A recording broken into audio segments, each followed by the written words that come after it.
2025-এর ভারতবর্ষ 1 নম্বর হাতিয়ার বানিয়েছে, আধুনিক হাতিয়ার, যা নিমিষের মধ্যে ধ্বংস করে দেবে। বিশেষ করে চীন এবং পাকিস্তানের মতন দেশের জন্য এই হাতিয়ার বানানো হয়েছে, শত্রুদের জন্য এই হাতিয়ার বানানো হয়েছে, যা নিমিষের মধ্যে ধ্বংস করে দেবে বড় বড় দেশকে। অন্য কোনো দেশের কথা বলছি না, শুধুমাত্র বলছি চীন এবং পাকিস্তানের মতন শত্রুদেরকে ধ্বংস করার কথা, যারা সব সময় আমাদের পেছনে লেগে থাকে। তো ওদেরকে এবার ছাড়া যাবে না। দেখতে পাচ্ছ বন্ধুরা, বিধ্বংসী হাতিয়ার, পিনাকির মতন অস্ত্র এর কাছে হার মানবে। এই অস্ত্রের নাম হচ্ছে গিয়ে মহেশ্বরা অস্ত্র, মহেশ্বরা রকেট লঞ্চার বা মিসাইল বলতে পারেন। এই অস্ত্র নিমিষের মধ্যে পাকিস্তানের মতন ছোটোখাটো দেশ তো কোনো ব্যাপারই না, পুরোপুরি নিমিষের মধ্যে ধ্বংস করে দেবে। তো এই রকেট লঞ্চার শুধু ইন্ডিয়া নয়, আমাদের ইন্ডিয়ায় তো বানানোই হয়েছে, ফ্রান্সের মতন দেশও কিন্তু এই রকেট লঞ্চার ইন্ডিয়া থেকে কিনতে চাইছে। তো ইন্ডিয়া এখন এই নিয়ে ভাবছে না যে অন্য কোনো দেশকে দেবে কিনা। এখন ইন্ডিয়া শুধু একটাই কথা ভাবছে যে নিজের ডিফেন্স ক্ষমতাটাকে বাড়ানোর জন্য, নিজের সৈনিক ক্ষমতাটাকে বাড়ানোর জন্য, দেশের পরিকাঠামোটাকে শক্ত করার কথাই ভাবছে ভারতীয় প্রধানমন্ত্রী নরেন্দ্র মোদীজি। তো দেখতে পাচ্ছেন যে এই মিসাইলটি, এইটি হচ্ছে গিয়ে S-400। এই মিসাইলটি এর কাজ হচ্ছে গিয়ে ভারতবর্ষের বর্ডারে কোনো অন্য দেশের মিসাইল ঢুকলে সেটাকে ধ্বংস করে দেওয়া। S-400 এর কাজ হলো ট্র্যাক করা, যে কোনো মিসাইলকে 600 কিলোমিটারের মধ্যে ট্র্যাক করা এবং 400 কিলোমিটারের মধ্যে আসা যে কোনো মিসাইলকে ধ্বংস করে দেওয়া। আর পিনাকি মিসাইলের মধ্যে 6টা ব্যাটারি থাকে, 6টা ব্যাটারি বলতে 6খানা মিসাইল লোডেড থাকে, আর একসাথে 6খানায় ফায়ার করা যায়।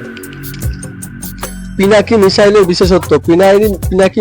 বিশেষত্ব হলো 48 সেকেন্ডের মধ্যে 12 জায়গায় একসাথে ফায়ার করতে পারে, নির্দিষ্ট জায়গায় একসঙ্গে ফায়ার করতে পারে। আর এখানে ভিতর থেকেও একে ট্র্যাক করা যেতে পারে, সঠিক জায়গায় নিশানা লাগিয়ে এটাকে ফায়ার করানো যেতে পারে। আর একসাথে 12টা,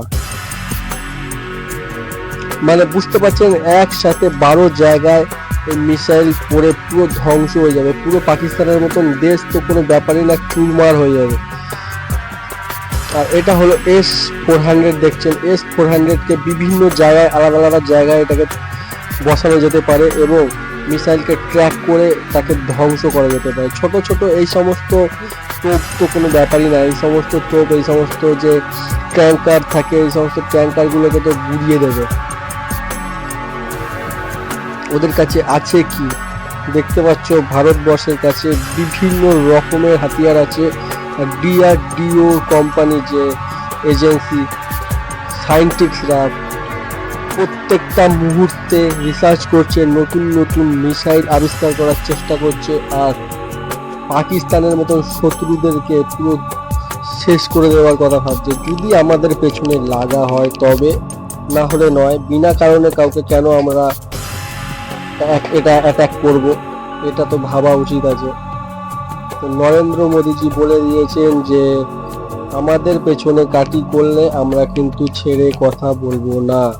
পুরোপুরি এইবারে পরমাণুর মতন মিসাইলও আমরা এখান থেকে ছাড়তে পারি, লঞ্চ করতে পারি, যদি আমাদের পেছনে লাগা হয়। বন্ধুরা, তোমরা যদি ইন্ডিয়ান হয়ে থাকো বা ইন্ডিয়ান নাও হয়ে থাকো, যদি তোমাদের এই ভিডিওটা ভালো লেগে থাকে তাহলে অবশ্যই একটি লাইক দেবে, ভিডিওটাকে শেয়ার দেবে আর চ্যানেলটিকে সাবস্ক্রাইব করে রাখবে। আর পরের ভিডিও সবার আগে দেখার জন্য অবশ্যই পাশে থাকা বেল আইকনটি প্রেস করে দিও।